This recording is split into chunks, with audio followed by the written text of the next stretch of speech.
Hey guys, welcome back. I want to talk about one of the mind's favorite little tricks.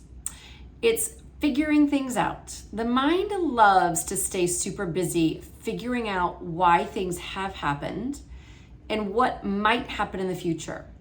And it's kind of cool when you start looking at just the evolutionarily perfectly designed nature of this little machine in your head that loves to pin things down, that loves to scurry around and find evidence and really nail down what might happen in the future so that you can feel safe, so that you can relax, so that you can settle. And then it loves to do the same thing for things that are happening now. It loves to go in the past and figure out what could have happened that led to this moment. And it keeps you on the hook. It loves to keep you spinning and figuring. And why does it do this? And one of the reasons is really simple. If the mind can keep you on the hook for staying in an intellectual game of figuring out the future, or why something happened in the past that led to this, well, then it can keep you safe from feeling a feeling. It can keep you safe from feeling a sensation in the body.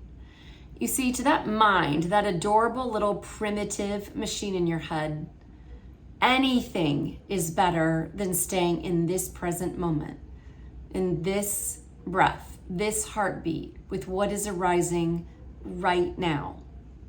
To the mind, that's like death. It hates it. It will do anything. If you're feeling triggered, if you're feeling anxious or worried, it will do anything to keep you from just feeling it, from just being present in this moment with it. It'll have you figure out, what you've eaten, what you did. Are your hormones out of whack? Was it a person that did something, said something? And then if it needs to, it'll go into the future too. What might happen if this continues? How can I pin down the outcomes so that I can finally relax? But I'm sure you've already figured this out.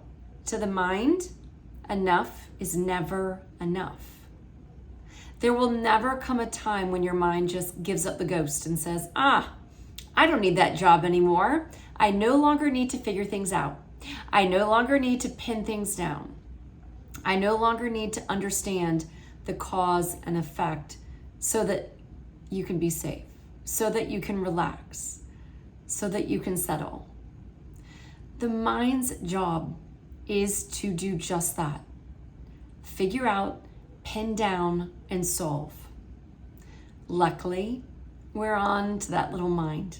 We're onto that adorable little primitive machine that says, don't be in the present moment. Don't feel what's coming up. Don't feel the sensations. Don't feel the emotions. We're onto it because now we know better.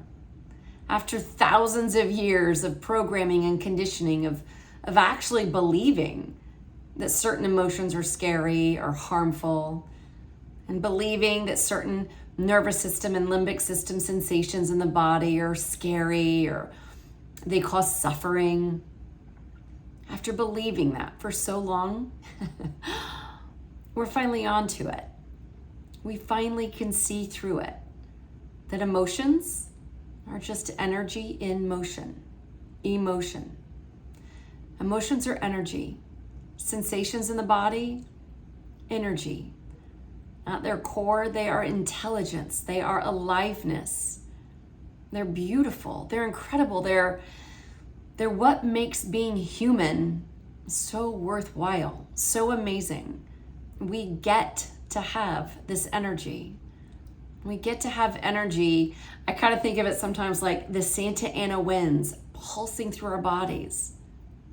But even more so, and if you have been watching my videos for a while, or if you're a client or you've been in my classes, you know that I love pointing you to the fact that the energy that wants to come through us, the energy of emotions, the energy of sensations in the body is so brilliant.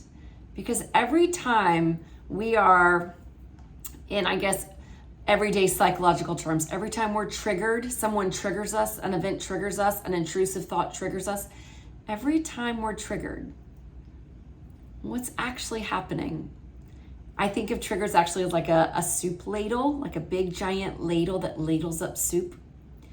Instead of thinking it as triggered, because after all, I love Wayne Dyer's quote about this. If you squeeze an orange, you will always get orange juice because what comes out was already within it. If something, whether it's a person, an event, a circumstance, an intrusive thought, if something is triggering you, squeezing you, pressing a button, what comes out, what was already in you? It was there to begin with. The insecurity, the grief, the sadness, the rage, the shame, the guilt, the energy was already in you.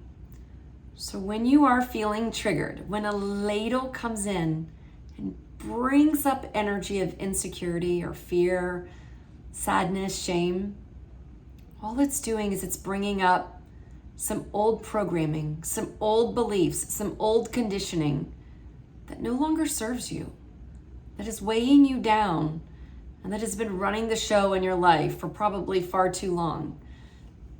This energy that we have been taught for so long to get away from, to resist, to stay busy so we don't have to look at, when we allow that to come up all the way to the light, when we can welcome it, the energy of insecurity, the energy of anger, the energy of shame, the energy of fear, when we can allow, when we understand that that energy is doing really good work, when we let it come all the way through us, to peel away layers that are not essential to us, to peel away false beliefs and old programming that has been weighing us down, holding down our shoulders, resting on our back like a rucksack full of bricks.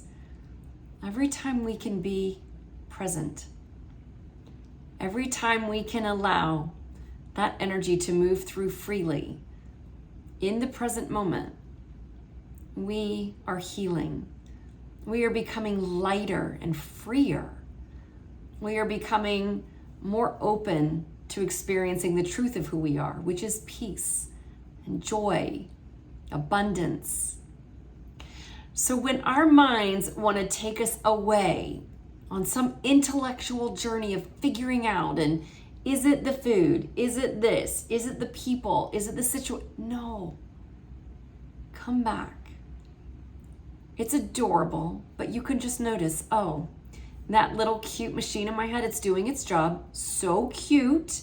We don't need to stop it from doing its job. That's what it does. We wouldn't expect our washing machine to start cooking our food. We wouldn't expect our refrigerator to start washing our clothes. We don't need to expect this little machine to do anything different than it's already doing. But instead of following it and identifying with it, come back to the present moment. Come back to right here, right now, this breath, and ask, what energy, what emotions are asking to be held, to be brought to the light and released?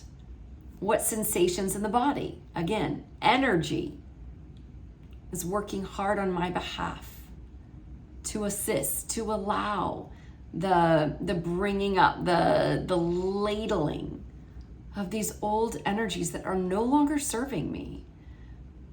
It's time that we allow these old programs and beliefs, these old energies that have weighed us down for, a lifetime, to come to the light of awareness, to be released. And how does that happen? First of all, we understand what they are. Those emotions that we've been taught since we were 3 years old not to have. Don't cry, I'll give you something to cry about. Don't be sad. Don't be angry. No, it's time for us to wake up from that old paradigm.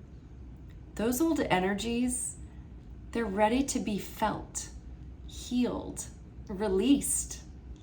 You can be so much lighter, freer, more in touch with that space of you that is joyful and free. Notice the next time your mind wants to take you on a little rabbit hole of figuring out and pinning down. See if you can just come back. Wait. Right now, What emotion would like to come through me? What emotion would like to be held, welcomed, and felt? Is it insecurity? Is it sadness? Is it shame? Is it grief? The energy is not personal. None of these are about you and your life. These are old programs. They go back thousands of years, millions of years probably. They're old programs, old energies. You are simply the space, the witnessing presence, the space of love through which they want to move and be healed, brought to the light. I hope this has been helpful. I have a little benediction I read to my little Wednesday class on attachments, where we really looked at being present. And instead of following the rabbit hole of figuring out and pinning down, of staying with what wants to be held and felt, emotions and sensations that are doing such good work in the process of your journey to waking up, to becoming the free, peaceful, joyful, loving human that you are, the space of love that ultimately you are. So here's our benediction. May this moment be enough. May this inhale be all there is. May this exhale be complete. May the beating of my heart be the only thing required of this moment. This moment is all there is, and all is well. I hope this was helpful. I look forward to hearing from you. Thanks, guys.